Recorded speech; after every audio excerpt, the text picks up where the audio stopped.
録画。こんにちは、トバログです。いや、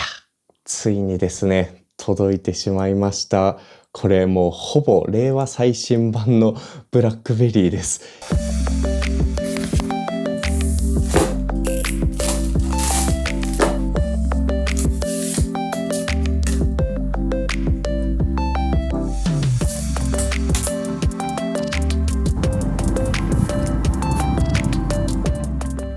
はい、というわけで改めましてこちらが待ち望んでいたクリックスキーボードのモトローラレーザーシリーズ、レーザー50とか50ウルトラに対応したケースですね。はい、こんな感じで開けると普通にスマホなんですが、閉じるとほぼブラックベリー、見た目とサイズ感はちょっと一回り大きいにしてもほぼなんかブラックベリー的な令和最新版のブラックベリーっぽい感じで使えるアイテムになります。そもそもクリックスって何なのかって話からしていくんですけども、クリックスはイギリスのこういうね物理キーボードを搭載したスマートフォンケースメーカーですね。小型キーボードにとにかくこだわりのあるスペシャリスト、そしてオタクたちが集まって開発する最高のキーボードメーカースマホケースメーカーだと僕は思っています。かなり極物感あってネタ的に最初は買ったんですけど、これが想像以上に打ちやすくて、電車移動の時とかは今ねこの iPhone16 版使っていたんですけども、その中でようやくバランス感が一番ベストなこの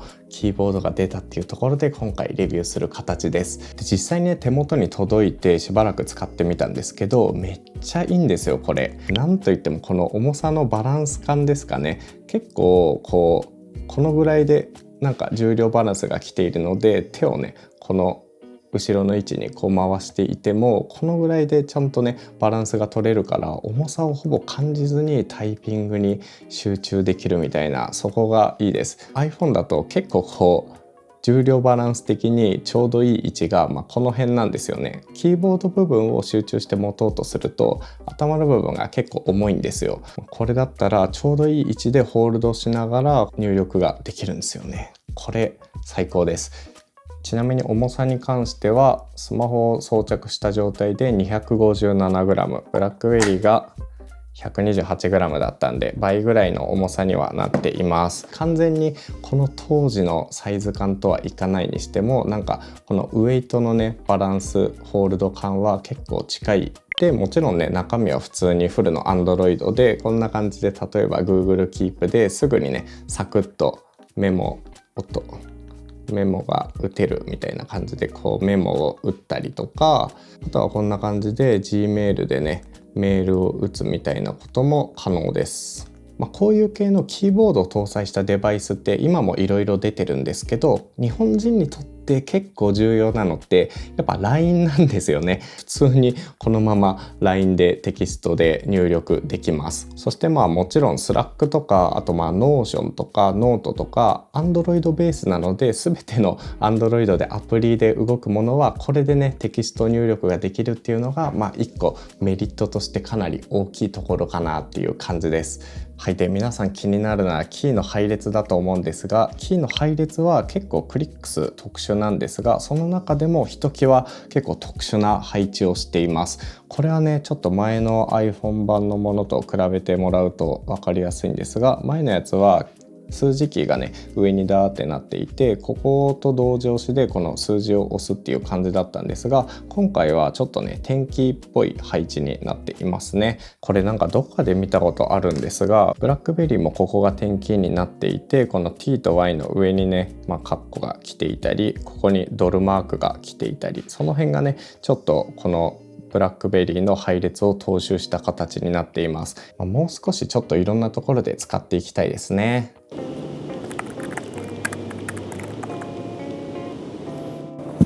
はい、というわけでこれを使って一日ちょっと過ごしていきます。まずねやっぱこのサイズ感圧倒的です。なんかね頭でっかちにならなくて、こうやってね手でホールドしてるだけで普通に持てるこの感じ、やっぱ使ってみて思うけどポケットへの収まりもめちゃいいです。こんな感じで今日は結構ね終日出かけながらっていう感じで、電車移動とかは多いんで、最近都内電車座れないからこれでメモを取っていく感じです。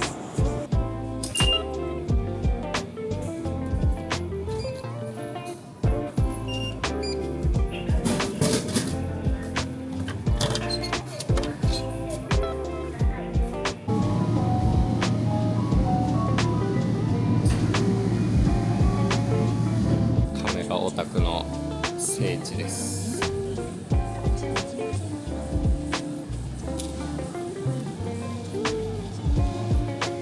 新宿予定が終わりました。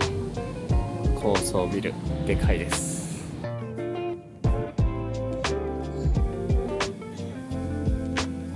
使ってみてるんですけど、これめちゃくちゃいいです。ワンタッチですぐにメモとか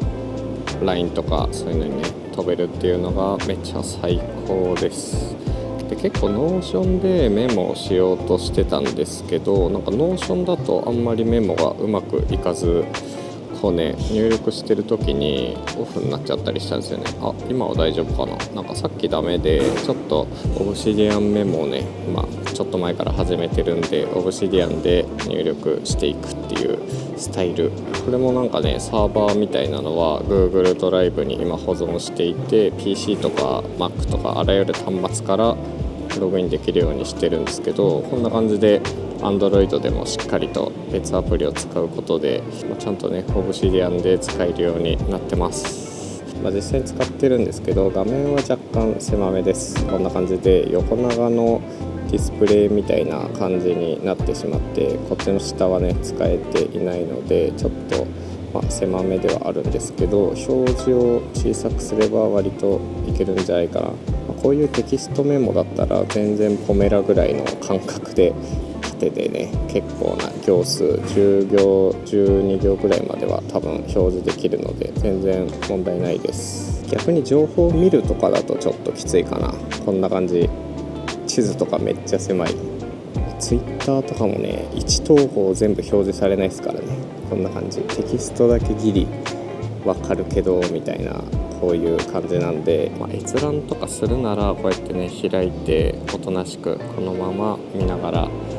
ここでタイピングをする。入力するときはこうやって使いたいときはね閉じても使えるって感じですかね。意外となんか iPhone とかよりも重量バランスはいい感じしていて、ここの部分がね結構軽めな印象なので iPhone よりもなんか重量バランスいい気がする。この辺で結構ギリギリみたいな感じだから、この辺でこうやって自然に持てば意外と開いた状態でも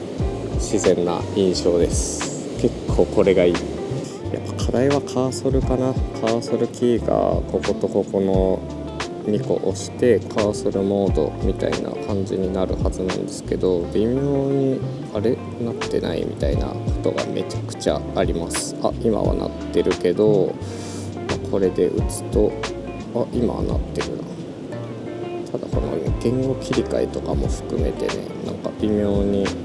なりそうでならない時とか、あとなんかホームに戻っちゃうみたいな時は結構あるんですよね。仕方によってはなんか別アプリ選択しちゃうとか、だからあんまり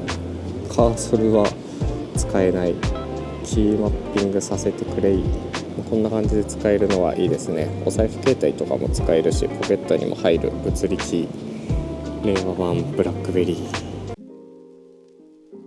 はい、まだね使い始めてそんな時間経ってないんですけど、一応ねレビューとしていい点と気になるポイントを紹介していこうと思います。まずいい点としては圧倒的サイズ感ですね。このサイズ感やっぱ想像通り、この手に持った時の重量バランスとか、このね打鍵をこうする時のこの手の支え部分とかがねすごくマッチしています。そして必然的に縦長にならないので、こうポケットにの収まりもめちゃくちゃいいっていうところがやっぱ普段のねメインスマホとしても使いやすくなるかなっていうところですね。で2つ目がやっぱ打鍵感がねやっぱクリックス最高ですね。この丸型のキーなのでちょっとね打ちづらそうに思えるかもしれないんですけど、結構緩やかにこの傾斜が描かれてることによって慣れてくると本当にねキーの目を見ずにこうカチカチタイピングすることができて、フリック入力の方が早いかもしれないんですけど、僕はフリックできないのでそういう人にとっては結構ねこっちの方が早く快適に打てるんじゃないかなと思います。元はといえば確かブラウンのね計算機からインスピレーションを受けて丸型になってると思うので、すごい遠い話で言うと間接的にブラウンの電卓のキーから影響を受けているっていう形になります。で個人的にいいなと思ったポイント3つ目は配列ですね。配列に関してはどっちかっていうとね、iPhone 版のクリックスっていうよりかはブラックベリーシリーズの配列に近いような印象があります。この辺は実際に使っていくとすごくね、恩恵を感じるところで、特に数字キーとかって結構、連続して入力することあるじゃないですか。電話番号を入力したりとか、そういう時にこのねボタンをパパッと押せばこの片手でこう点キーの形でねこうパパパッと打てるので、その辺がすごくね素早く入力できるようになって、これは最高だなって感じです。ちょっとねいいところを出してみたんですが、圧倒的にこのサイズと形がちょっとリアルブラックベリー感あって、ここが圧倒的いいポイントですよね。若干ねやっぱ気になる点もあって、一つがバッテリーですかね。結構クリックスキーボードってそもそもこの中にバッテリー搭載していなくて、スマホ側のねバッテリーを供給して使うスタイルなんですけど、それによってバッテリーの減りが通常よりも早くなるんですね。でそれが使っている時っていうよりかは結構ね待機中というか、このねスリープ状態でポケットに入れてる状態でもちょっとずつね減っていく感じなので、普通の状態よりは0.7 倍から 0.8 倍ぐらいの電池持ちになるかなって感じです。で結構このね折りたたみスマホってそもそものバッテリー容量が割とシビアだったりして、丸1日がっつり持つっていう感じではそもそもないんですよね。で2つ目が、僕のこのレーザー50特有の問題なんですけど、表示領域が結構ね狭くなっちゃいます。ここの下の部分の表示に対応してないアプリがほとんどなので結構横長になっちゃうから、例えばねツイートだったらほぼ1ツイートしか表示されないみたいな、とはいえメモデバイスとしてはこれ以上はないサイズ感だし、それがね煩わしいなら一回こうパッと開けてしまえばこのまま超大画面で長文入力もできてしまうので、そういう場合はこう縦長にして使って、普段はねこのまま閉じてメッセージ返すとか、そういうね使い分けが重要になってくるかなって感じですね。で気になる点3つ目はやっぱね矢印キーは個人的には欲しいですね。というかキーマッピングを自分でさせてほしいです。マイモデルで全然配置が変わっていてだんだん洗練されている印象はあるんですけど、それでもやっぱ個人ベースでなんかね QMK とか ZMK とかでパソコンとかねそういうのにつないでキーマップ書き換えができたら最高だったなっていうのが印象深いですね。せっかくねレイヤーが3種類ぐらいこの中に搭載されているので、そこの書き換えもユーザー側で行いたいっていう感じですね。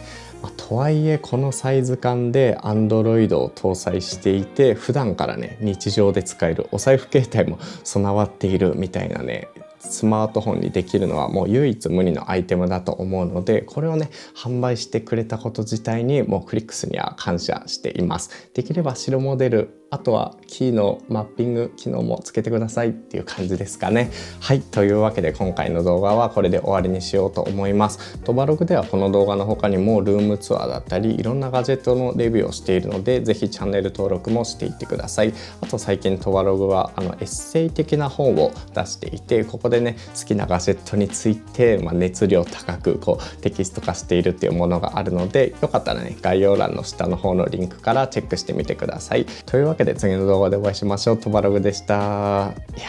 このクリックスのこれだけ持っていろんな発表会とか行ってねカチカチとメモとか取ったりそういうのしたいですね。これなかなかいいわ。